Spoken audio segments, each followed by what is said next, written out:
All right, we are back. We are live once again for a special show, the Saturday night special. And I'll tell you what, it's gonna be a good one. You are listening to Beyond Sight and Sound Radio for you, the always valued and appreciated listener. This show for metal detecting from hunters, by hunters, for hunters. And it's going to be a great show. Few things. Last night, Detect America, Mind Lab show. Telling you what, if you missed that, you have got to go back and check it out. Mind Lab broke some news last night. Good stuff. It's a game changer in the industry, I think, especially for people who may have always wanted a Mind Lab but couldn't quite afford it or something. There's some really cost-effective detectors coming out in the very near future. Gotta check that stuff out. And also, while we're at it, give a shout out to some good friends of ours down there in the south, the Miss Lou Relic crew. I'm sure we've got some of their people in the house tonight. Hopefully the chat is filling up with members, and we're ready to get this thing rolling, I think. But before we get any further, what good would it be without the adventurous dirt bandit, Kenny Moore? How's it going, Kenny? It's going good, man. It's going great. Had a good day today. Dug a bunch of fired mini balls, and that's a good day anytime. And, oh, yeah. I'm excited about our guest that we have tonight. I've been waiting for a while now. I'm sure the listeners are, but I am doing great, buddy. Oh, yeah. I'm wired. I'm cranked up for this. This is going to be a good show. A lot of fun. Definitely. Man, it's great to be able to have the opportunity to sit down and talk with such knowledgeable and passionate hunters in the hobby. It's something else. And, as hunters, we all need our gear. And, hey, if you're looking for gear, a couple of people you should check out. First, go check out Ironclad Detectors. Maybe you can find what you're looking for there, and I'm pretty sure that they've got some good customer service. They'll take care of you, and we may even hear a little more about that later. If you like to deal on, say, the East Coast, what about Colonial Metal Detectors? Give Rich a call. Or down there in your area of the woods, what is that, CS Relics? Yes, owned and operated by Mr. Charles Stafford. That's csrelics.com. Check it out, folks. Right. And if we haven't covered your area of the map yet, hey, there's always Evan Granger, Big Boys Hobbies. Great guy to deal with. Excellent customer service. Can't say enough about that guy. He's a great guy. Definitely. And let's see, you happen to have the chat room up there, Kenny? We got people coming in? Man, we got them coming in. I see a lot of our regulars. I see, yeah, they're coming in. Awesome. Any names kind of jump out? We got Kalamazoo Justin here. We got Mike Locker. I hope I didn't brutalize that last name. If I did, please forgive me. We got like Hunter, Mr. Bill's in the house, and Sookie in the house, and here we come. Mr. Swansea just popped on. All right. Man. Well, it sounds like we've got that hopping then, and I'm sure they'll have some questions possibly too. We'll try to work some of those questions in from the chat, and I've got a feeling that this is going to be a little bit of multitasking for us there, Kenny. We're liable to be fielding quite a few calls and quite a few questions from the chat, but that's what it's about, is letting the listeners be able to talk with the guests and have their questions answered as well. And with our guests, they always love to hear the feedback from the listeners, the viewers. And for anybody that doesn't already know, you've had to have seen the promo, because we've been blasting that thing out everywhere this week. And if you haven't seen the promo, apparently you're under a rock somewhere that these guests haven't uncovered yet. That's kind of hard to believe, because they're always out digging. Man. And I'll tell you, for the guests, you couldn't ask for a better group of people to talk to. Husband, wife, relic hunting team, very respectable hunters in the hobby, very well known, very knowledgeable, and really, where could you go wrong with a combination like this? How could this be a bad thing? And for those that may not have heard already, we have tonight a very special privilege of having Josh and Abby Silva from Dig Wars on the show. Josh has been referred to as a walking encyclopedia for Civil War artifacts. His specialty seems to lie in artillery and buttons, and just a great passion for the history. And then Abby, in her own right, wise in the ways of the coil, very knowledgeable in the hobby, with a little over 10 years, I believe, herself. But rather than us try to talk about it, let's get them in here and let them tell it all to us. How's it going? Good evening, Josh. All right. Glad to be here. We got them both in. Good deal. Hi. Well then, and it's been a while. You know, you guys are very busy. So it's been a while since anybody's really heard much of anything about Josh and Abby. Let's just real quick give a quick rundown for the listeners, maybe how you two got in the hobby. You know, what's been going on? Where has Josh and Abby been? Oh, I got hiding under the rock. Yeah, we've been out on the rock, but we've been really busy, roaming the country, staying really busy, working on some new projects, and yeah, we'll possibly talk about that a little later. Well, let's see. Well, I tell you, I've had a passion for history since I was a kid. You know, as I told people, I can still remember my uncle taking me to the Civil War cemetery in Atlanta and seeing those tombstones. You know, thousands and thousands of them just as far as the eye could see. You know, that impressed upon me at a young age. And something about it just, you know, I was hooked on history from that point forward. And, you know, he was an archaeologist, so he used to take me out, you know, 5, 6 years old, looking for arrowheads, and looking for, you know, fossils and the heel veins.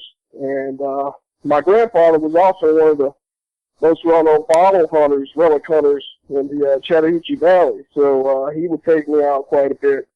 You know, and as I got a little bit older, 12 or 13, I would go out, you know, metal detecting with him more and more. And, you know, it's always been a lifelong passion. History is what I love, as well as most other relic hunters, I would assume.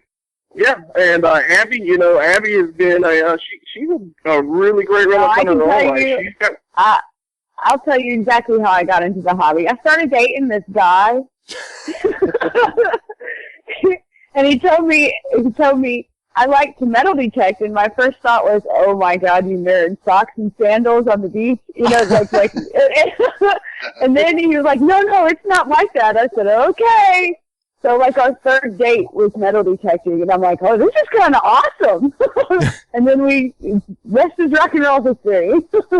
It is a great hobby, though. I mean, I was always into the social sciences anyway, history, geography, and that kind of thing. So this was sort of like the physical manifestation of that. It was awesome. So this was kind of down your alley to begin with, in a sense, then, yeah, with being into history. Right. I had no idea that it was that cool. And it was just, it's a thing that brings us together even more so than we, you know, would have been, so.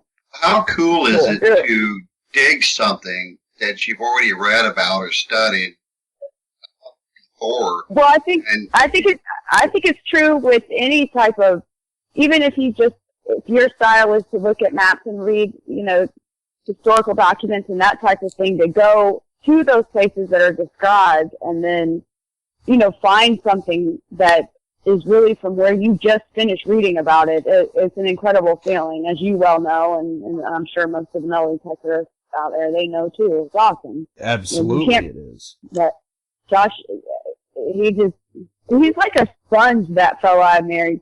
I mean, it's amazing to me sometimes. I'm going, wow, I don't remember reading that. I remember reading the same thing as you, but how did you retain that? It's awesome.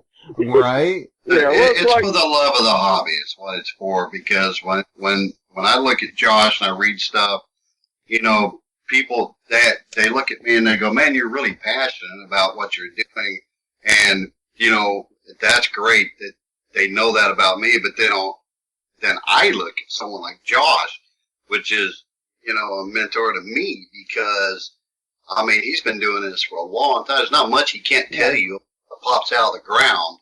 And the neat thing about that, you're hunting with Josh, I mean, you don't have to really ask, well, what did I just dig? Because he's pretty well going to know what it is. Yeah, I mean, she hit the ground running, basically, and she's in good company with all of the knowledge, plus she had quite a bit of knowledge coming into it herself. It's an amazing thing to walk around with your own personal guide. Well, I don't know. Right. I don't know if if you guys caught the Antietam episode of Dig Wars, but you'll see a clip in there where I say, hey, I love this and that, and history is my first love. And Abby looks over and says, "What?" And you'll hear me fly out the hip. History is my second love. I remember that. I remember that episode quite well, and I also remember at the end, well, yeah, I think they'll get back to the warmer climate. That's where I'm thriving. Yeah, right. Absolutely. And even though Antietam is just a hop, skip, and a jump from Southeast Virginia, where we live. But, a little too cold for Abby, I think. In the climate. And yeah, the entire time we were there, it topped out at 19 degrees. I mean, I'm like, are you serious right now? It's so freaking cold. Yeah. I remember I put down my soda. And came back like... As much as I don't like the cold weather, as much as I don't like the cold weather, she likes it even less. And, just some of the cold days, and you guys in the Midwest and up north know exactly what I'm talking about. When the temperature gets to 19, 15 degrees, the field is like concrete, but you can go in the woods and the ground is still soft. And that's what we had to do for that episode. If you notice at Antietam, everything we dig is in the woods. That's true. But to get back to your other question, Kenny, it's like I tell people, it's one thing to read history in a book. We all are in school, and some people like history, some don't.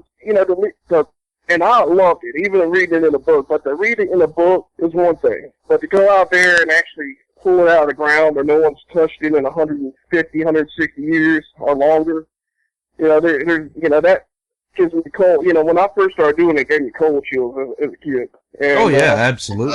It still does. Sometimes I have to. I dug a breastplate not long ago, and it was the lead inlay of it.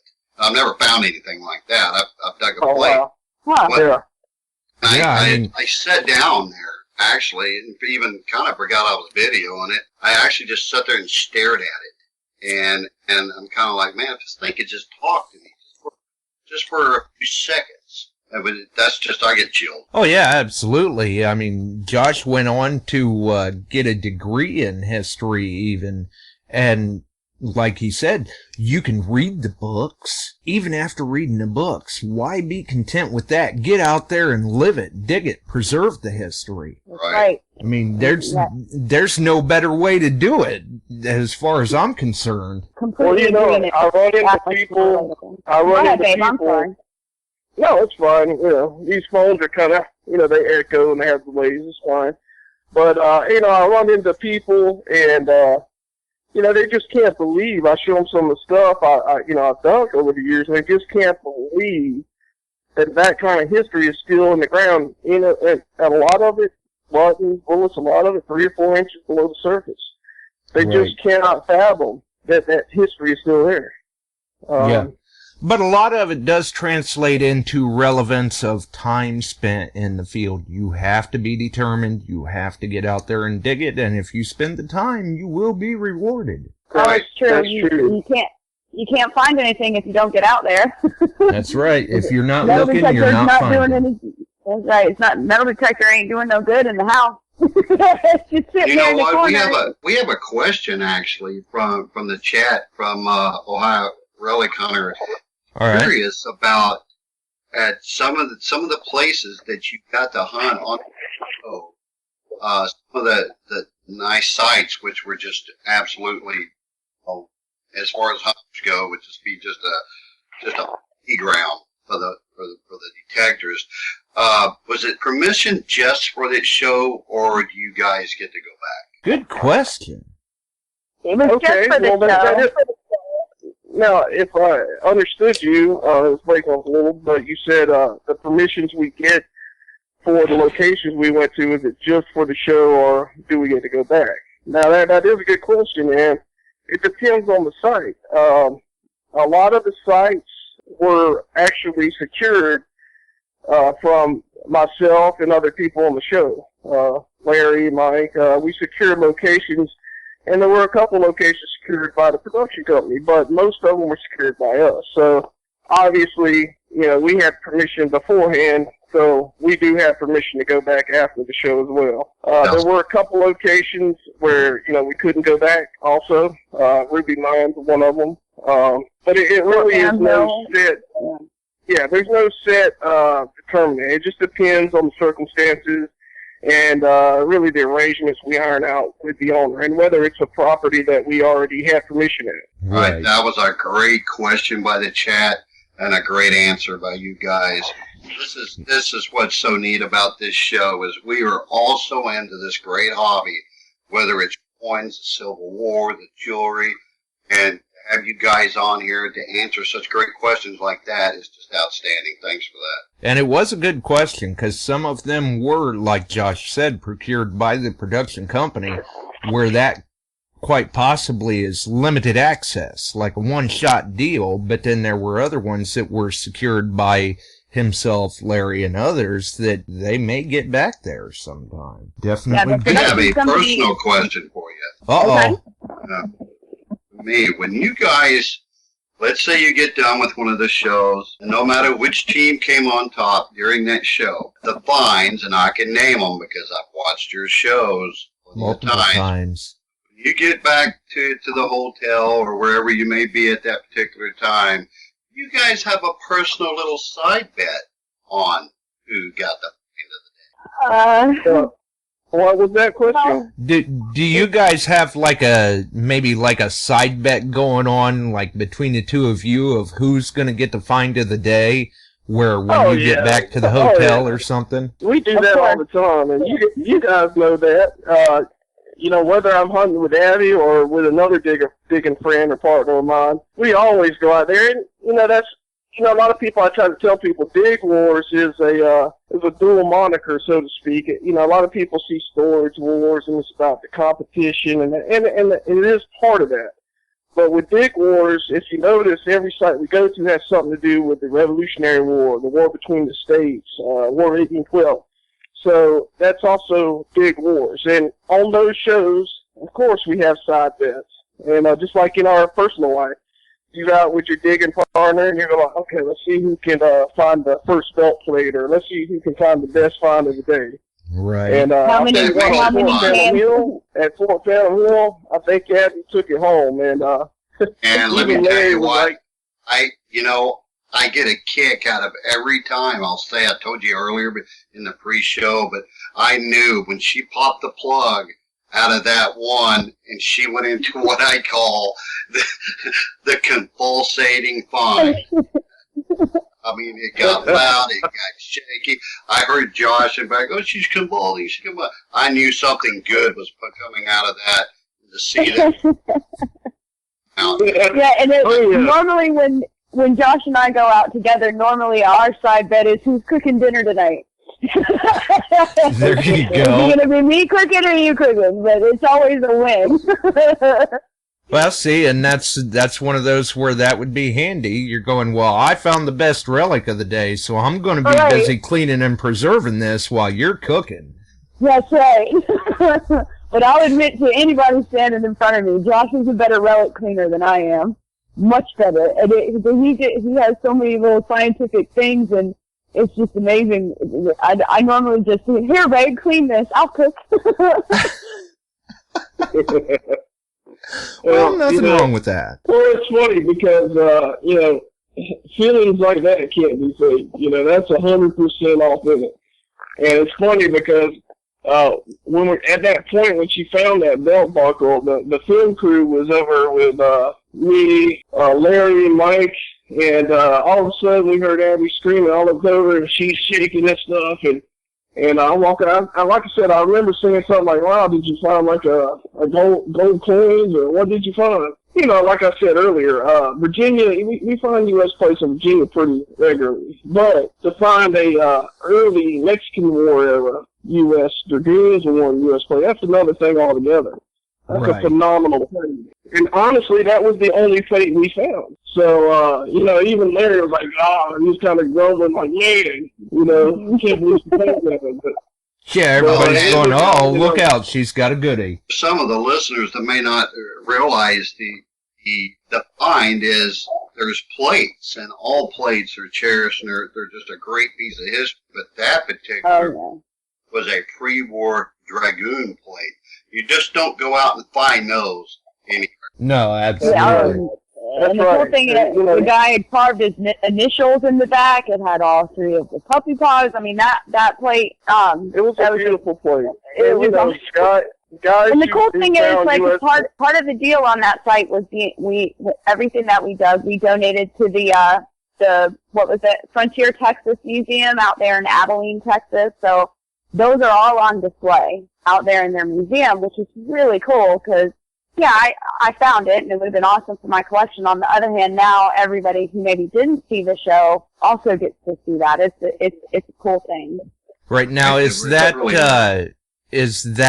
on display at the museum with, like, recognition, recovered by Abby Silva? Yeah, it sure is. Yep.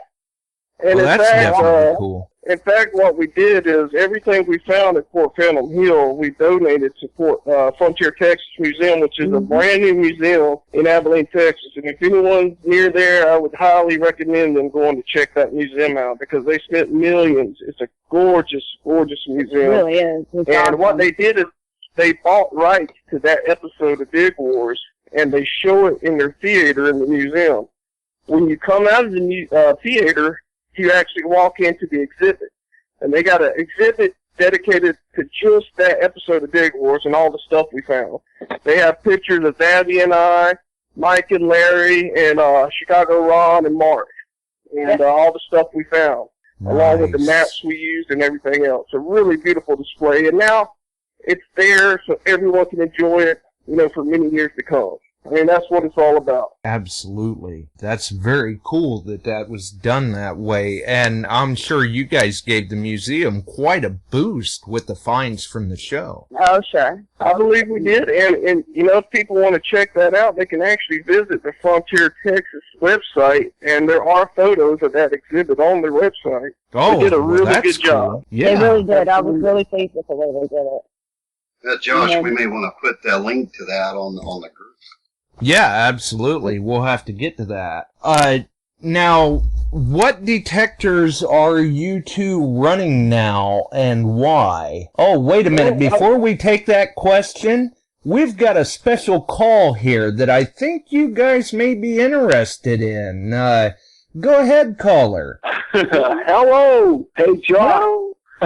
Does this sound like a familiar voice? Oh, my God, Bill! Bill, can you please tell me something? Say the magic word, Bill. Try again. Okay. You're close. All right. Let's see. Okay, let me start to think. Okay, what would be a good line here? What would be a good clue? Oh, okay. How about this? Did you get that? I got nothing. The reception is kind of grainy, but try it again. Okay, I'll say it louder because I only tried to mimic. Right, the phrase is, okay. He found the key. Yeah, that's what I said. Bill Ladd. Bill Ladd and Howard. Bill Ladd and Howard. Howard, that's right. Bill, you're supposed to say PGT boat rig god. Well, and he could, but Well, it's Howard that's on the phone. I don't know where Bill is, but I'm hoping he's dropping in. Howard, oh my God, Howard, how are you? Yeah, Howard, doing? it's great Howard, to hear you're from the you, best. Howard. Oh my God, I'm sorry. Yeah, Howard is It's okay, Howard is my buddy. I'll tell you what. Yeah, we were out there digging way out in cellar holes, and we had a pretty amazing experience out there. That was the hint. So only two guys that were out there with me. So that was Bill Ladd and Howard. So Howard, I'll tell you what. That was on video, right? Exactly who it was. How are you, Howard? I mean, it's great to hear from you. Awesome, actually. Abby, the feeling is mutual. I was so happy and so proud for you guys watching you on your TV show. It was great. It was We great. sat I was through- just thrilled for both of you guys. Yeah, I mean, we were thrilled for you. We watched all of yours and everything, too. I'm going, look, we know them. That's like family. Yeah, look, Josh, Kenny, I tell people all along, I knew Bill and Howard, several years before the television shows. We've been friends for years, and right. it just was coincidental that our shows actually were shown back to back. When they started showing Big Wars reruns, they actually showed them back to back with Big Fellas, and Right. they sister shows, so to speak. But they're really good guys. I've got friends all around the country, and I got to tell you, Howard and Bill are they're just like good Southern boys. They go out in the woods and they like to camp or relic hunt. And I got to tell you, the guy that's grown up in the South, Rhode Island is a pretty state. It really is. I had a good time, going up there and digging with those guys. Right. I watched some videos of you digging with Bill and Howard, and they were interesting. Oh yeah, absolutely. The button dump video was very cool. The thing is Bill and Howard has always got something up his sleeve. He always makes some kind of, he's got some kind of joke or some kind of little thing up his sleeve, and it's always interesting going out there and relic hunt with Howard and Bill. And Howard, he's just a unique guy. It's awesome. He is, and the way he can describe things, you can just about literally see it for yourself. I spoke with Howard for a while last night, and he's a great guy to talk to. Oh yeah. What? Yeah, and I gotta be, seriously, Howard is a unique guy. He is passionate about the hobby, and when you walk into his home, you can clearly see the writing on the wall. He's someone just like, most of us relic hunters who are insane about history and relics. He's got his relics displayed really nicely. He's gone the extra effort to make sure that they're presented properly. And I always have a good time going up there and visiting Howard and Bill. We go out and we have fun at nights, and we have a hard time and a big heart during the day. I'm glad you called in, Howard. It's good to hear from you, buddy. Yeah, it is. It is. It's good to hear from you, man. The feeling is mutual. I know when he heard you were going to be on the show, I think he was a little excited himself. He wanted to call in and say hi. Well, I'll tell you what, I need to get back up there this spring and do a little fluke fishing with John, you, and Bill. That's right. I was just saying, Josh, it's getting to be visiting weather. It's almost April, it's March now-ish. And I think he went up in May, so you'll have to, it's getting kind of close. You might make that happen. Right. Yeah, that's right. It's not a big secret that another one of my loves is fishing. Relic hunting and fishing. And when I go to Rhode Island, we knock both of those out. There's great colonial relic hunting, and there's great fishing right there in the Narragansett Bay. And when you get up there, you'll have to tell another friend of ours, Leighton Harrington, we said hello. Leighton! Oh yeah, Leighton is my good buddy. Yeah. There he is. Oh, Howard is my good, Absolutely. In fact, Leighton. Oh yeah, no, man, I know Leighton. Great guy. Leighton is a great guy. In fact, he was supposed to come down and dig with me a couple weeks ago, but you know, some things beyond his control happened, and we weren't able to get together. And but he's a great guy. He's actually a fish boat captain as well, and a good relic hunter, a really great, solid relic hunter as well. Yeah, absolutely. He's also a man of knowledge as well. Yeah. Oh, yeah, he is. Yes, very knowledgeable. Stuff, you know, he's right. When he talks about diversity, it's absolutely true. You know, growing up, there's a forge that, you know, soldiers crossed. You know, soldiers would throw stuff in the water. There were, you know, there's villages by the water's edge that have gone in the water now. I mean, it is very important to diversify when you metal detect. I am a relic hunter first and foremost, but, you know, relic hunting also involves getting out in the, you know, in certain lakes or bodies of water where you can legally do it and find relics. You know, there's a lot of them out there, and, you know, everyone relic hunts on the land, but people don't understand. Very few people get into the water. Yeah. Where it's legal to do so, you can really, really rack up on some wonderful relics. You know, I find a lot of in these running streams around the area that I'm in, especially with the little bedrock bottom. It's got a little bottom to it. You can find, you know, I have found several buttons that gets lodged in the cracks and under the and the rocks and stuff. It's amazing what is in those creeks. Yeah, absolutely. The neat thing. Yeah, seeing as how Howard's made it through, we should probably open up the phone lines here pretty quick and see if any other listeners have any questions for you guys.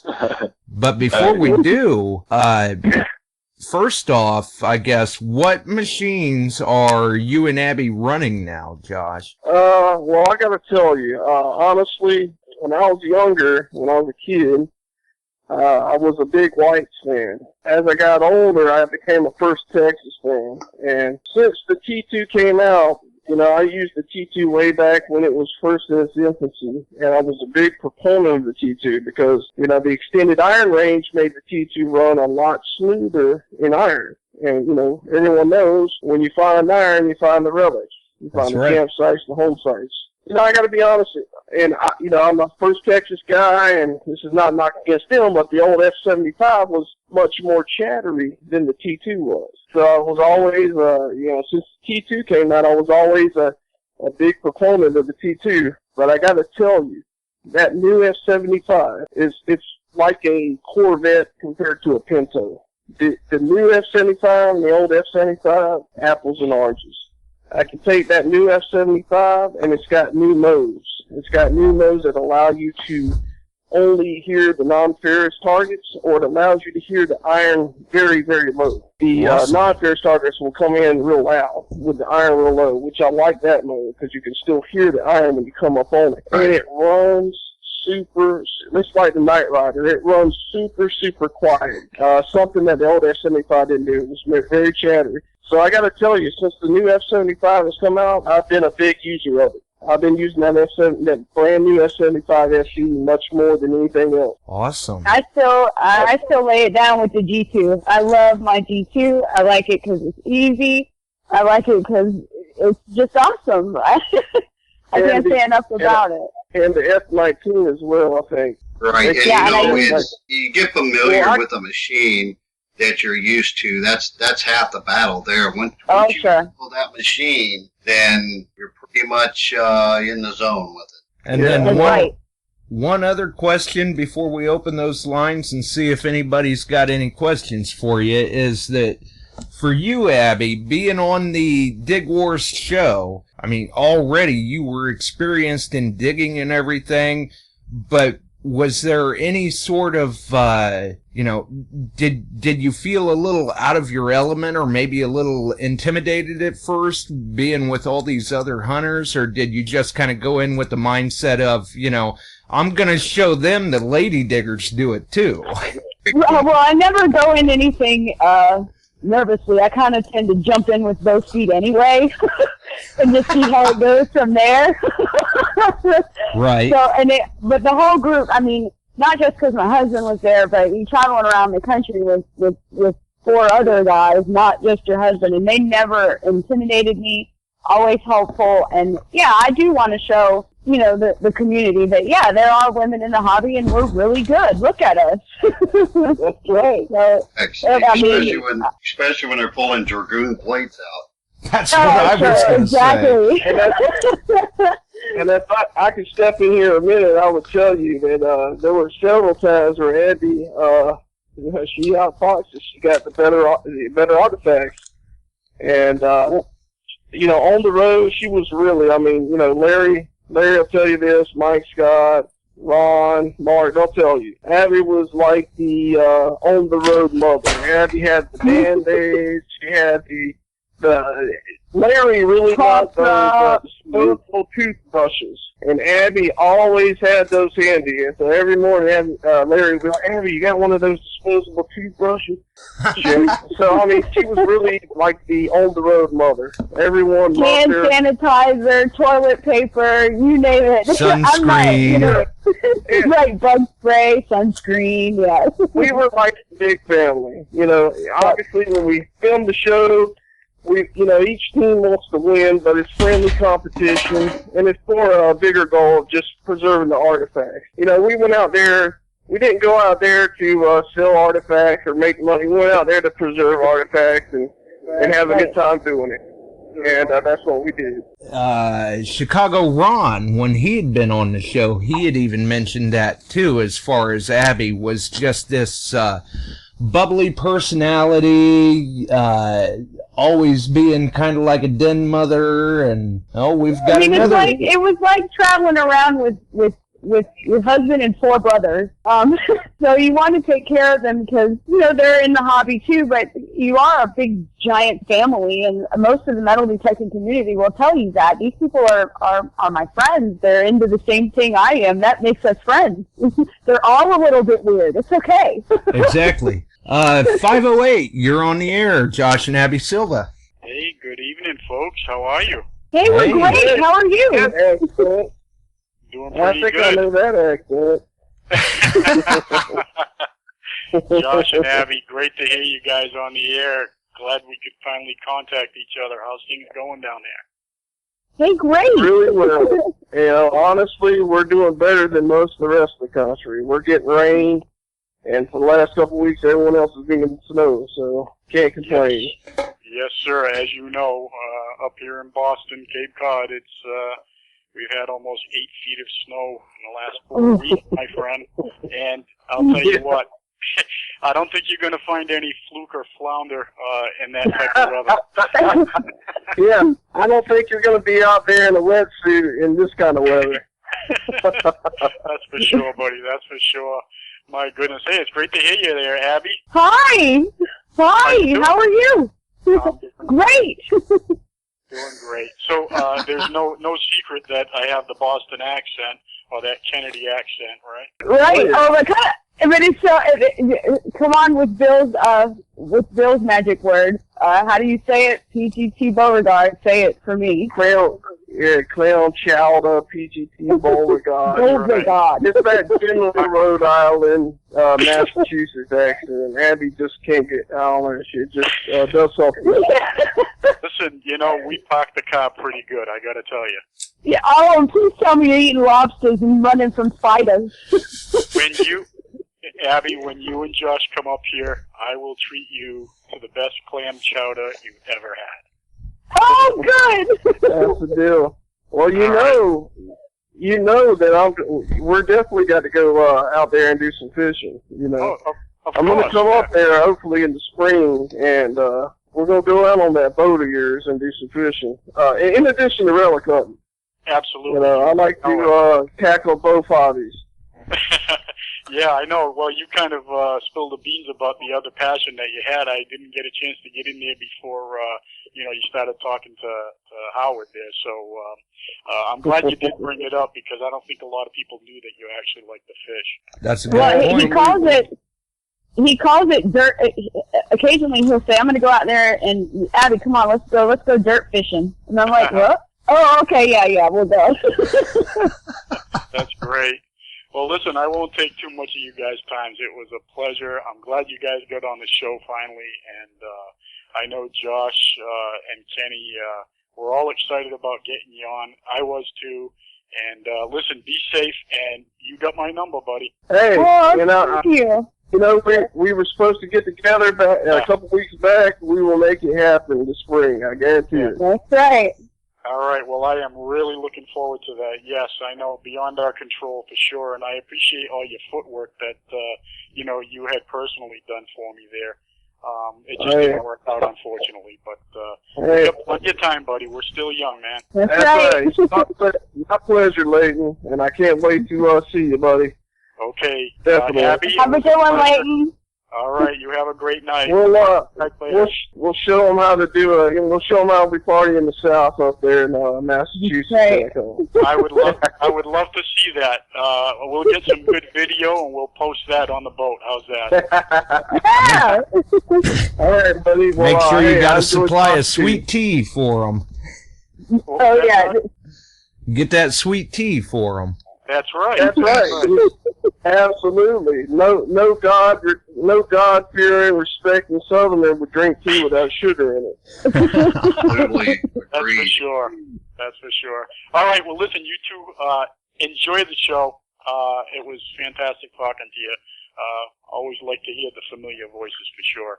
Kenny, Josh, great show, buddy. And we'll talk to you guys soon. Have a great one. Thanks, Leighton. We'll see you. Bye, Leighton. Bye. Well, you, you guys have got a few friends calling in. I know, and that's why I love it. Like, that's my buddy. Leighton's my buddy, and I'm glad he called in. Yeah, we'll have a good time this spring. If you're still listening, Leighton, you better come around April next month. We'll have a good time. There you go. Definitely. Have you seen any other questions? A couple months from now. Have you seen any other questions? I can't get past. He said there was 8 feet of snow. Yeah. Oh, Yeah, he's been busy. oh my gosh. I can't imagine. That would be terrible. I don't even want to think about it. I know. Yeah. Oh, I read a thing about a man who was arrested for he used a flamethrower instead of a snowblower to get rid of the snow at his house, and I thought, okay, that's where I would be if we had that much snow. I would be that frustrated. Oh, I can't imagine. Right. Absolutely. Have you seen any other questions in the chat, Kenny? Actually, I've been watching just a I'd like lot of to, personal chat. I'd like to throw something in here.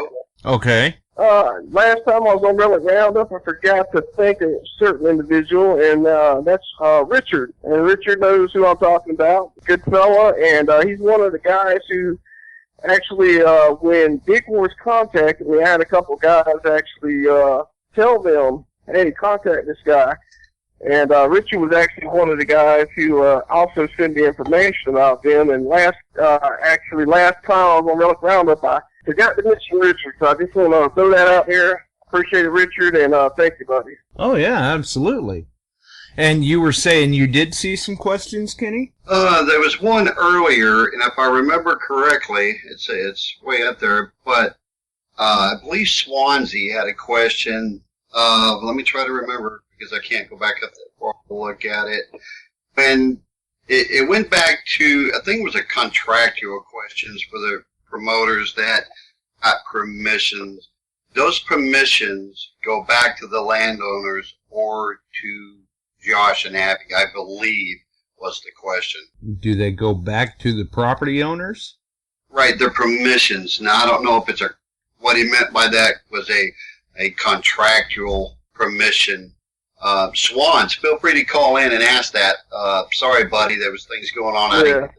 Yeah, absolutely, folks. If anybody's got any questions, we've still got a little bit here. This is a good opportunity to talk a little about the new project I'm on. Yes. And, it looks like we've got Swansea in here already, and then we'll get on to the new project. Swansea. Hey, how you doing, guys? Hey. So what I had actually asked was when the producers actually create the permission for the hunt, is there already a pre-existing contract that the homeowner gets to keep the finds, or does it go to a museum, or do Josh and Abby get to keep the finds? Is kind of what I was asking. Well, that's a good question. Okay. All right. Well, this is how that works. It depends property to property. If it's a personal property that we've been hunting before, we usually share the artifacts 50-50 with the landowner. Now, there are a couple properties that we agreed to give 100% of the artifacts to. And, for instance, Ruby Mine was one of them, and Fort Salem Hill was the other. So it really isn't it's not a set of rules, it just is property by property to answer that. So, so if the producers find the property, they don't automatically get the artifacts you guys dig out of the ground, or it doesn't automatically go to a museum or anything like that? Usually if we find the property, we get to keep the artifacts, or we'll share it with the homeowner. If the production company finds the property, then we'll usually donate the artifacts to the museum or to the landowner. That's how that is. So usually if we find it, it's 50-50, and if they find it, it's usually something where we donate it to a museum or the property owner. Right, Which is and still very cool. Trying to figure out. I can give you an example. The cannonball that I dug at Fort St. Philip, we had to fly to get to Louisiana, and it's not like TSA is going to say, oh, yeah, you can bring that cannonball with you on your airplane ride. So I'm like, here you go, landowner, have a great day. Right. Right. And that was the situation. Fort Salem Hill was Fort St. Philip was a location where we could keep the artifacts we found because we knew the property owner. The property owner, it was a place where we've actually hunted before, so the property owner had no qualms about us keeping the artifacts and preserving them. But we actually did donate a few things to them, and the cannonball was one of them because obviously, you know, it was not a solid shot. It was actually a live round with the Borman fuse in it, so we donated that we gave that to the property owner rather. That's right. Well, here's a follow-up question to that I have for you guys then. How often, when you guys are detecting, obviously not on the show, do landowners actually want part of whatever you found or something that you found or something significant to their property? Because I run into it almost never where they don't want any interest in what I found. Do you guys run into that often? Is it a percentage of the time? Or that's a good question. Really good question. That is a good question. I got to tell you, honestly, the majority of the times, the property owners really don't think that there's anything on the property. Yep. 9 times out of 10, they don't think there's anything on the property. You tell them we're looking for old military artifacts, bullets, buttons, coins, and they're like, go ahead. Most of the time, the property owners really don't mind. There are some instances where the property owners, really do love history. And those instances really do make me feel good because so many times you get, oh, there ain't nothing out here, but you can go out here and relic hunt. We'll find a lot of stuff and show it to them, and they're still indifferent. But on the rare occasions we get the property owners who do actually love the history, I don't mind sharing with those property owners because they really do love it. But that is the minority of the time. So you are right. Majority of the time, most of the landowners that I've come across, if we do get a yes, don't care one way or another. Now, there are a lot of property owners that will tell you no. But, yeah, you're right. Absolutely. Now, do you guys go out there when you go out metal detecting and try to get a new property owner like I do?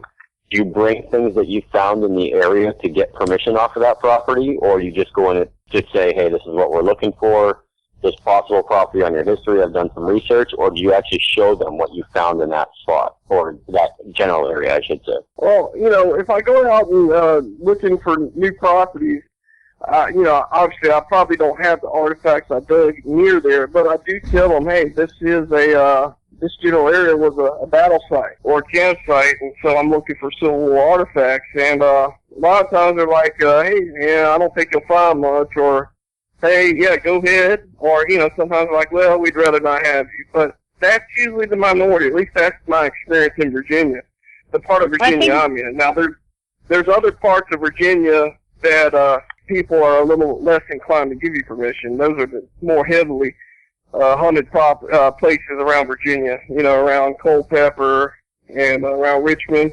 Now, Peninsular Virginia is it's a real safe haven. I mean, people always think about Richmond, Culpeper, but, you know, the Peninsula campaign, 7 days was all fought right there in the Peninsula. But, so it's a real hidden jewel, you know, so to speak. So, I mean, that's a wink out there. But, most of the people down there in that area, you know, they're like, go ahead.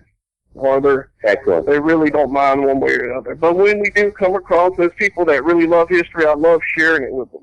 Because they really do love it. Nothing worse. You guys also nothing get is that general worse question than every time. I'm Come sorry. back. Say it again. I'm sorry. No, nothing is worse than there's been instances where I've given some of the best, you know, the best stuff to the landowners, and you know, there's been instances where I went back a couple weeks later, and you know, their children or their wife said, "Oh yeah, we got a good bit of deal, good bit of money on eBay for it." There's nothing worse than that. Now that is very, very, very rare. But there's nothing worse than people who are that people are indifferent about the history. Now, like I said, when you get a landowner who really loves it, nothing's better than sharing that with them. And that's what I was going to ask too. Is every time that if you happen to walk up to the landowner, which I happen to do every time, I say, "This is all the crap I found, and this is the kind of decent things that I found." If you say that this is a cool button, they say, "What's it worth?" You guys run into that every single time too? Yeah, unfortunately, we do run into that. There's a lot of people out there that are only concerned with the money, unfortunately. I really hate when I run into that. I much more would love to say, "Oh my God, that's a fantastic. What is that?" You know, when people are really genuinely surprised, that's what I like. But I do run into that quite often. Right. Excellent. Well, you guys are great guests. Josh, you overdone yourself on the guests that you've had tonight, and I want to let somebody else get in here, but I just wanted to ask those few questions, and I appreciate the show. All right. Thank Thanks you. for your call. And if you guys don't mind, one more real quick, Josh, here from Grandma Tam. I think everybody would kind of like to know this. It was actually presented to me by someone a couple of weeks ago. They want to know if there's one special place that you haven't hunted yet. Where would it be? There you go. Oh man. One special place that I haven't hunted, where would it be? I got to tell you, it would be Germany. To be quite honest. That's what I was going to say, Josh. You can't steal mine. I want to hunt World War II relics in Germany. Yes. I was not expecting that answer. That's really good. That threw me off. I wasn't That's expecting. exactly what I was going to say. World War II relics in Germany. Josh, that's not fair. Well, no, it just shows we think alike. And here's what. I've hunted a lot of places in America, but my grandmother on my father's side is German, and she was actually in Berlin while we were dropping bombs on Berlin. She was in Berlin during the fall. Oh, wow. And she remembers running into the bunkers and hearing the AAA guns, the anti-aircraft artillery. And she said one time she come out and there was a Stuka dive bomber sticking halfway out of one of the buildings. To preface that, she has told us these stories, and I'm a big lover of World War II history also. And I've never hunted Berlin, Germany. So you have great World War II artifacts, but you also have those wonderful, wonderful early artifacts, like the four hammers, long-running history. Just fantastic. Roman days, the pre-Roman days. There's just a lot of history in Germany. You can get it all in one stop. I mean, to me, that would be a dream place. If we could have taken Big Wars International, a lot of people's probably seen.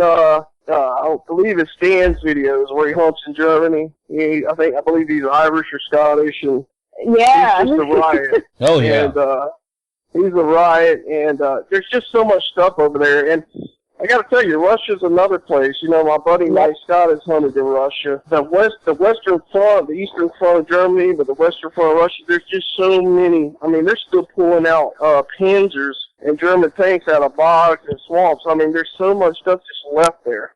That would be a real privilege to be able to hunt over there. But that's one place I would really like to go that I haven't yet. I think it would be a little dangerous as well. But isn't every time you go metal detecting dangerous? Spiders, snakes, bees, anything else? Cows. Okay, exactly. That is a good point. I actually found a Confederate fort this past summer, and It was a small fort with 3 cannon emplacements, probably about 75 yards wide, 50 to 75 yards wide, and probably 20 yards, 30 yards, wide, long. And in 10 to 15 minutes, I come across 3 gigantic copperheads. Wow. So I mean, it's dangerous here as well. But you're right. A lot of the artillery, a lot of the shells and stuff over there are still alive. Yeah. But honestly, in Virginia, a lot of all the shells you find are still live as well, unless they're solid shot. So I mean, yeah, it's dangerous, but I would say no more dangerous than hunting here. It's just more quantity there, I would think. Oh, there you go. Well, definitely a good question and a good answer to it, and it looks like we've got another question here for you. Mr. Denny Morrison. Hi, Josh. How you doing tonight? All right. Hey, Denny. When you were talking about Germany, I helped a fellow from Germany give back a mess kit down to Sydney, Ohio. Oh, Yeah, wow. I helped get a hold of the Sydney consul down there, and they finally answered his emails. And this mess kit that he found at the Battle of the Bulge was returned to the family. So I thought That is was so cool. Yeah. Oh, that's great. Definitely a nice touch. In fact, on my forum, I run a little relic forum, mostly dedicated to beach relic hunters, but I do have some coin hunters on there too. But I have a section called Honorable Mention. That's something that I would definitely fall under category Honorable Mention. I mean, to take the time to track down who it belonged to, I mean, and actually return it, that's wonderful. That's what it's all he'd about. sent them email after email, and they would never answer him, so I finally got a hold of a council lady down there, and she took care of the problem, and it was returned to the family, so that made my day. That is so cool. Nice. That is neat.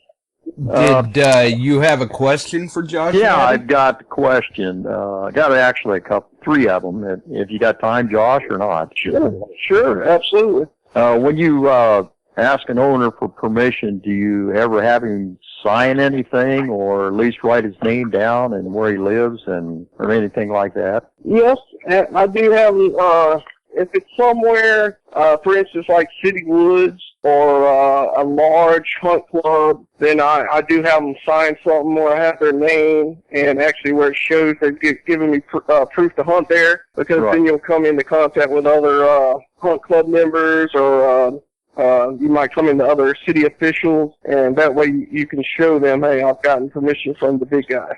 And I do that. Well, one of my other questions was, have you ever got permission from somebody that you thought was the owner and turned out not to be the owner? Oh, yes. Many times there'll be some, and I know all relic hunters are probably laughing at this one. A lot of times you go to farms that are gorgeous. You're just like, oh, I know this place is loaded. And you'll get one family member. Now, a lot of times these farms are owned by 2 or 3 family members. You'll get one family member that's like, yeah, go ahead, no problem. So you go back out there a day or 2 later, and you're out there relic hunter hunting. All of a sudden, this truck comes speeding up like a bat out of hell, and throws on the brakes and runs out there and starts cursing you. And you're like, wait a minute, I got permission. And they say, well, wait a minute, that's my brother. He don't have the authority to be giving you permission. So absolutely that's happened. Yep. And I know it's happened to probably 80-90% of relic hunters out there. Oh, yeah, it's happened to more of us than what we like to admit, I'm sure. I actually had it happen over your way, Josh. And you know what we're thinking when it happens? We're like, oh, my God, please, no, this is such a wonderful sight. Don't run me off. Yep. Don't run me off. And what was your other question, Denny? Have you ever hunted a DIV? Oh, yeah. Yeah, many DIVs. I've probably hunted, I'd say 15 or 20 DIVs. Okay. Wonderful DIV. In fact, I was at some of the better ones, some of the early ones at Brandy Rock and Boulder Guard. You've probably seen me out there. I go by RingFinder. Oh, yeah. Yeah, I've seen you out there. Definitely know who you are. I've seen you on the forums as well. There's a hunt after DIV, I think the 28th and 29th of March, that Relic Bob is putting on. And he's Oh, opening really? up. Really, Bob's a good friend of mine. He's opening up really, Sunday. Bob. If you want to go hunting, he's opening up Sundays, so you can go down there and hunt for $75. I might have to take them up on that. In fact, I sponsor the I don't know if you heard of the Rally Rescue Hunt, but now my buddy James Bibb is running it, and I sponsor that hunt. And Rally Bob actually won the detector last year. But he's a great guy. He's a funny fella. Great guy to talk to. You any relation to John Kendricks, then? I'm not, but I tell you, I get a lot of people to ask me if I'm related to Steve Sylvia.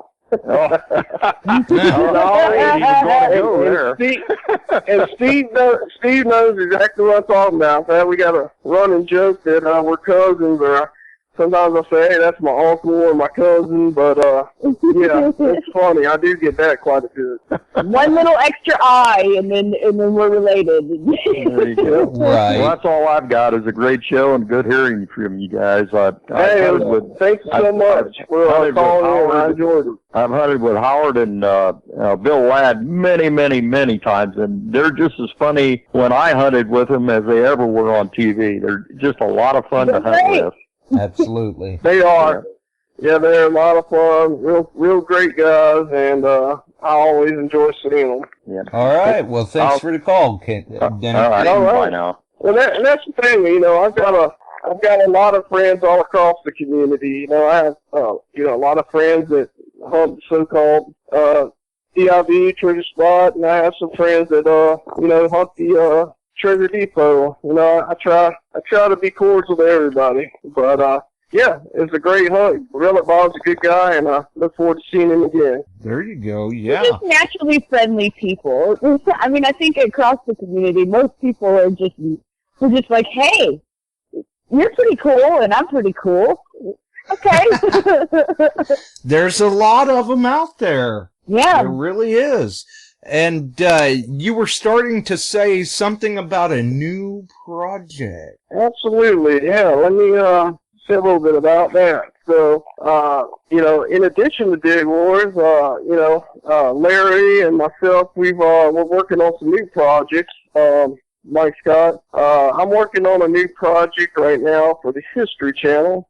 And we're hoping it'll be a good one. I brought along a real good friend of mine, my digging partner from years past, Jeff Parker. It should be a good one. This show is about us two going along, and instead of just hunting for Civil War artifacts in the property, we're also going to look in the old plantation homes and in the old mansions of these old historic places. Look in the attics and the basements. We're going to look in the walls and the floorboards and see what we can recover. So it's a comprehensive search of the whole property. And nice. I said history, but it's going to be on one of the major networks. I actually can't say which one yet. It's not determined if it's history yet. It's going to be on a major network, and we're in the process of filming it now. Oh, okay. So you have been filming, but nothing's aired yet. Right. Oh no. You know the way Hollywood works. It's a really drawn-out process. It takes you, 3, 4, 5 months to film, then it takes another 3 or 4 months for all the editing and getting the shows together, and then, it's a couple more months till it airs on TV. So right, we're going to go do this, but the viewers may see it a year later. Right. That's right. Put it this That's way. usually what it ends up. It's usually 9 months to a year later. That's usually how it ends up. Put it this way. When we filmed Dig Wars, Josh and I were extremely pale. And by the time it came out, we had great tan. That's right. Now, I know you said you can't say the network, but do you have any idea when it may possibly air, or can't you say anything about that? I would say next fall or or the following spring, because we just started on it. We've actually filmed 2 episodes so far, and I would say next fall or spring. Should be a really good one, because what we'll do is, like I said, we'll relic hunt the yards and the property, but we're also going to be able to go into the home, to the mansion or the plantation home, and research. We're going to look in the basements, sift the dirt in the basements, look behind the historic walls. You know, we have all the equipment and the cameras to look behind the walls. We're going to look in the annex, under floorboards, and see what we can find. And it should be a really, really fun episode, really fun show. Not just and that, I hope though, everyone Josh. You can say it because Jeff and you together, you're like brothers anyway. So just for sheer entertainment value, it's going to be awesome.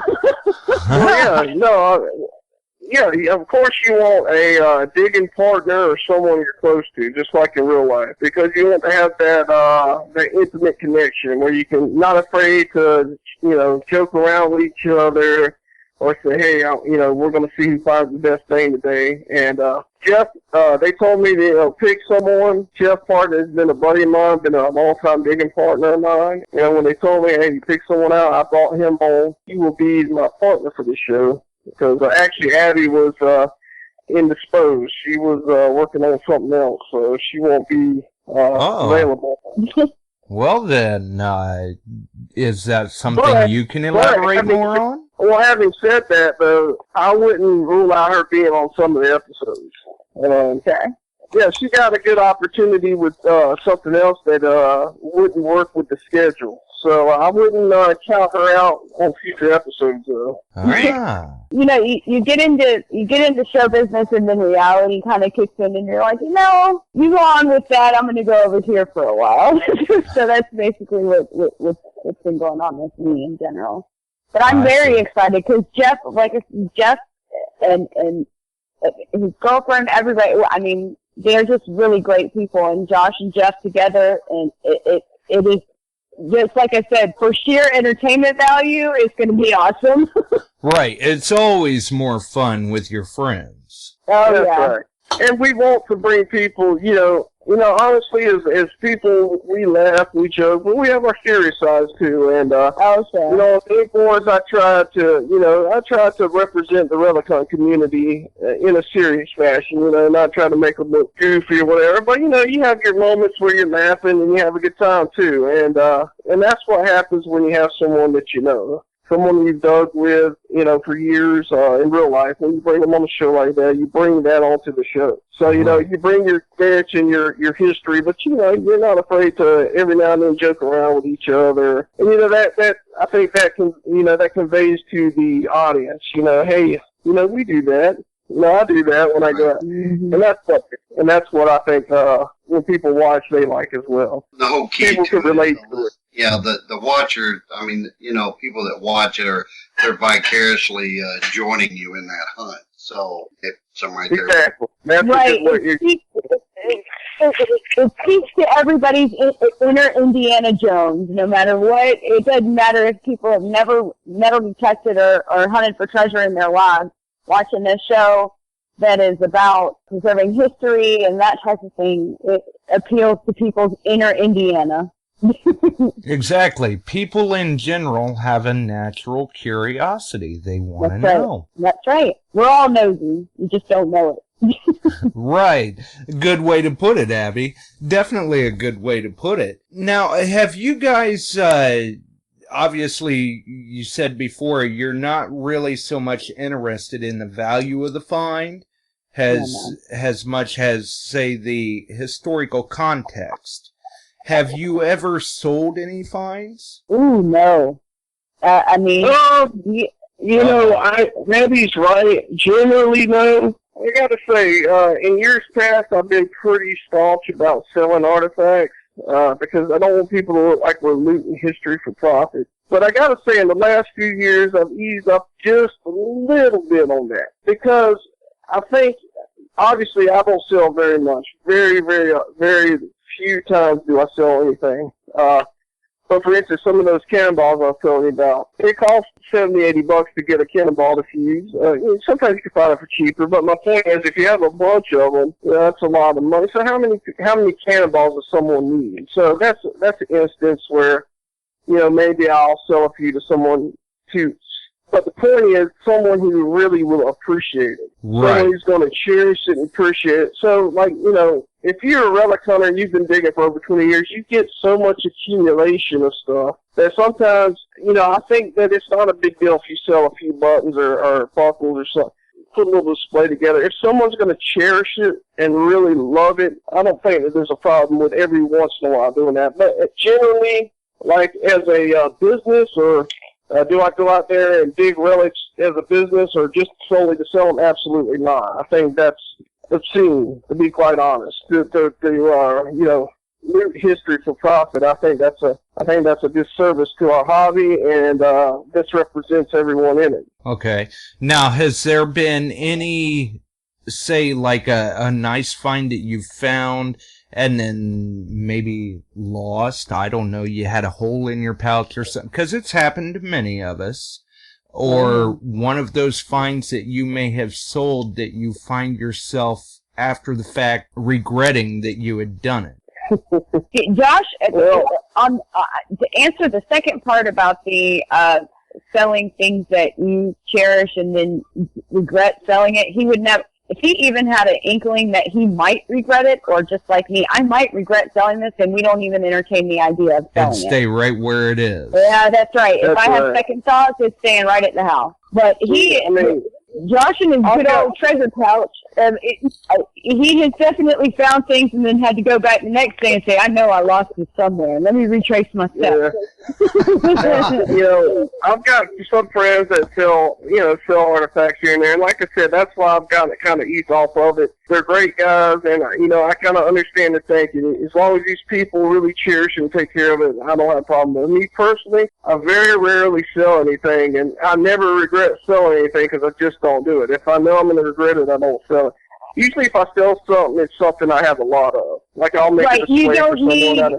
There's no reason to have 1,000 mini balls. You can sell 5 of them. It ain't going to hurt nothing. And some mini balls to make someone happy, here and there. But, I just don't, now I have seen, guys, friends of mine out in the field who, dug a nice King George. I remember seeing Jeff one time. We were way out in the back of this field, and he had to run out into the woods and, do something. Wink, wink. And when he jumped over the ditch before he went to the woods, one of his, I think it was a Virginia halfpenny, flew out of his pouch into the ditch, and we spent 20-30 minutes trying to find it. Never could find it. Now, stuff like that definitely happens where you're like, I know, where did this go? Where did that bullet go? Where did this coin go? I think all reliquaries at one point in time have lost something. And I remember many times going back the next day and finding the relic that I lost. Oh, so at least you did find it again. Yeah. Not every time, but a lot of times, yeah. Josh's favorite thing to lose when we go metal detecting is his phone. We have looked for his phone twice, metal detecting. Oh, yeah. And it's not a normal thing. Oh, my God. With the camo. 3 or 4 phones. 3 or 4 phones. That was going to be the next question, was whether or not either of you had lost any gear. Oh, yeah, his phone. And of course he has the camo cell phone cover, so it's not like there it is. It's camo, so it blends in with browns and greens and stuff. It's ridiculous how many times he's lost the dang phone. Right, so everybody's running around dialing the number. Oh yeah, and if you're on the other side of the field, wait a minute though. In 100 or 200 years, someone will find that out there and be like, oh my God, look at this. It's a cell phone from the 2000s.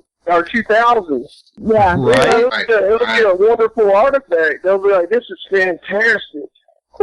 They'll pick it up and say, what the hell is a phone doing out here, is what they'll say. No, I'm talking about in a couple hundred years. Yeah, exactly. What's a bounty hunter? You're right. Either that or they'll somehow manage to access the SD card in it or something and go, wow, this belonged to Josh Silva. It ought to be worth twice as much now. Yeah. I don't know, but I remember one time losing a pin pointer, and probably 7 or 8 months later I found it while I was relic hunting the same site. Oh, wow. Now, did it work? Did it still work? No, it didn't work anymore. That would have been a great testament if it had.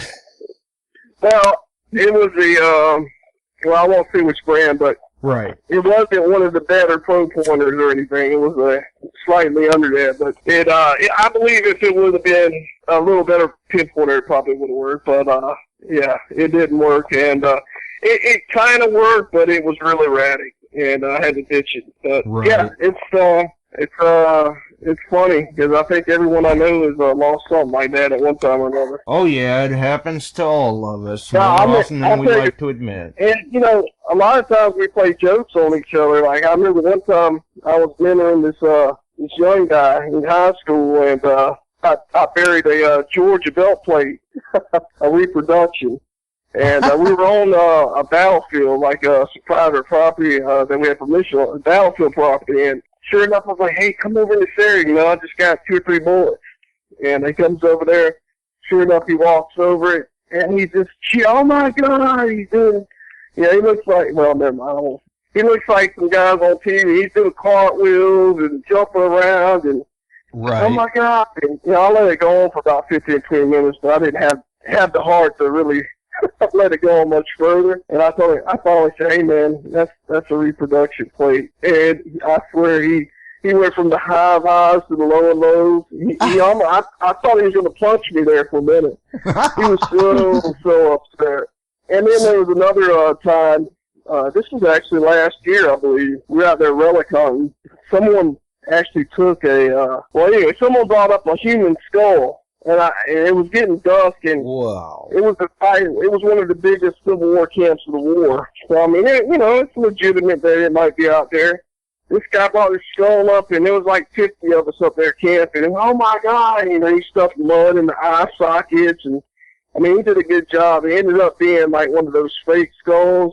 Finally, at the end of the night, he said, "Oh, it's fake," and I think we all probably gave him the lick on him. Right. Well, it goes to show, you're out there, you're still having a good time, you're being playful with it, and enjoying what you do. Okay, that's right. Kenny? That's important. Exactly. You gotta have fun with it and enjoy it. Did you have any other questions for Josh and Abby? Oh, there's just, you go on and on. It's just what I would like to say is just how much we all appreciate you coming on the show.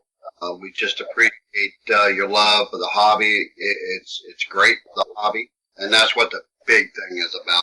I always try to tell people it's not about our individuality, it's about what we're trying to preserve. That's what's cool about you guys, and you're getting out there. You're easy to like. You're easy to go. You can watch the shows. And it feels like you've done it. So the only thing I've got to say is just keep doing what you're doing. Everything will be good. Well, thank you. That means a lot. We appreciate that. I mean, you two are very respectable hunters in the hobby, and really role models for many who are in the hobby because of your passion for the hobby. And not only the passion, but the fact that you're out there doing it, you're preserving the history, and most importantly, you're doing it the right way. Right. And if you're going to do something, you got to do it the right way. There is no other way when it comes to Josh and I. Well, we appreciate it. We really do, Josh and Kenny. No, and, I've said it once and I'll say it every time. The relic hunting community, the metal detecting community in general as a whole, the best people out there. We're out there to preserve history. Sometimes you see people or shows that try to give us a bad name, but we really are the best people out there. We'll give you the shirt off our back. Absolutely. Our main goal is not about money or anything like that. It's about saving these priceless pieces of our history. With that, I'll say thank you for having us, and we really enjoyed it. Awesome. And we look forward to coming back and chatting with you guys sometime in the future. Hey, we would be more than happy to have you two back. Very, very personable people, very easygoing, great to get along with, and excellent to talk to. Oh, yeah, we're pretty normal. And I think that's another thing, too, that a lot of people may not realize is a lot of us, you, Abby, Josh, Kenny, Leighton, Howard, Bill, really we're down to earth people and very nice people. Yeah, we're not weird at all. I mean, of course, we middle detect, we're a little weird, but we're pretty normal people. We still drink beer on Fridays and eat fried chicken. We're good. There you That's go. right. And anyone that knows my wife knows that she's like a firecracker. And what you see on Dig Wars, that's her in real life, as you could probably tell from this radio show. And she's lively, but she's genuine, she's good-hearted. She's just a great person to be around. And sometimes I get down to work and get serious, and she brings me, she has something funny to say, or brings me back out of it. She's a great yin to my yang, so to speak. Oh yeah, truly. In the hobby it seems, and in life, truly soulmates, and very happy for all of the success that you two have had, and wishing you much more. Thank you. Well, we appreciate it. And hopefully we'll come back sooner, but we'll definitely be back on when this new project takes off. That's exactly what I was just about to say, and I'm looking forward to that. I still watch all the Dig Wars episodes. So do I. I've got them burned on DVDs. I watch them constantly. Well, thank you. We did. Yeah. Well, thank you very much. And we did film second season new episodes, so I don't know when they're going to air them, but we do have those in the reel, in the can, so we'll see when they want to air those. And I'll tell you, it's so much, in fact, that my wife has, because I've been in the hobby for years, she had actually gotten to the point where she was more interested in what was going on with the hobby and everything. But me continuously watching those episodes of Dig Wars when you two were on Relic Roundup, and she heard Abby speak on the air, right away that's Abby Silva. Abby's so cool. It's hard to mistake Abby. It sure is. Yeah, it's the laugh. In a good way, and that's the good thing. Everyone that meets Abby in person, loves her. She really does. I mean, you cannot be in a bad funk or in a negative disposition with Abby's around. Right, not around that personality. Right. Well, my mom, I was raised, what good is your light when you hide it under a bush? That's just how I live my life. There you go. Well, I appreciate that very much. Man. It's definitely been really wonderful speaking with you two. We're glad that you've taken the time to sit down and talk with us. You've got my contact information. Anytime you want to come back, you're more than welcome. Heck yeah. This has been a lot of fun, and we sure appreciate it. Josh, it's been a great time getting this together and getting this organized and being on the show tonight. I always enjoy talking, with other relic hunters and, just putting this hobby in a good light. There's some people out there and some shows that try to paint us in a negative disposition, but as you can see, everyone I know in this hobby, fantastic people, and we really look forward to coming back and talking with you and everyone else soon. There you go, walking tall, standing proud. Before we go, do you two have anything you'd like to add? Just come and visit us on csrelicforum.com. We'd love to have some new people on there. It don't matter if you're from the north, south, east, west. You can be a relic hunter, a beach hunter, corn hunter. We'd love to have you. And I myself did recently join under the moniker of String Frenzy, so hopefully I'll be sharing some finds. What about you, Kenny? What's that? Anything you'd like to add? Oh, just, from one hunter to another, I'm heavily into the, Civil War preservation, as I call it. Right. And the research. And like I just said before, man, just doing what you do. I'm going to sign onto your site and your forum to keep this. It's a treat. It's really been great. And, looking forward to the next one. Well, I'll tell you what, Kenny, we've had a great time, and yeah, you'll have to come out here and visit me. If you're in Mississippi, you'll have to come over and dig with me sometime in the future. And we've had a good time, and we definitely look forward. Come on over to the Relic Farm. You know, like I said, I'm a member on the Forum, so come over and visit us, and we'd love to see what you find, post up, and he does make some nice finds. Yeah, well, yeah. I know you two do have a very busy schedule, so we appreciate you hanging in there as long as you did. And more than welcome back anytime. Happy to have you back. Great. Thank you. And we will definitely be back. This has been a lot of fun. We appreciate it. All right. Thank you, Kenny and Josh. We had a great time. Okay. You guys be safe and keep preserving history. That's right. Definitely. Y'all too. And have a good night. You too. All right. Bye. Bye-bye. Well, I'd say that went pretty well, wouldn't you, Kenny? I would say so. It's just outstanding to listen to. Yeah, absolutely. Cover, and they can get out and go to places that some others can only go. But just like anyone else, I mean, that's not the only place to go. They fish. I do. You do. Like they're out there preserving the history. Yeah. Yeah, they are out there preserving the history and, keeping it real, keeping the hobby in a good light. And that's what we're about here. So, definitely. For everyone else, if you enjoyed the show, rate the channel, drop me a line.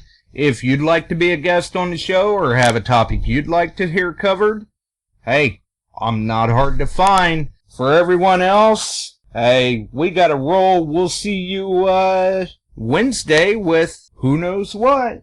You just never know what's going to happen. Hang in there. We'll get out of here. We'll see you, folks. Thanks for tuning in. From myself, Kenny Moore, Josh and Abby Silva, it's been great. We'll see you.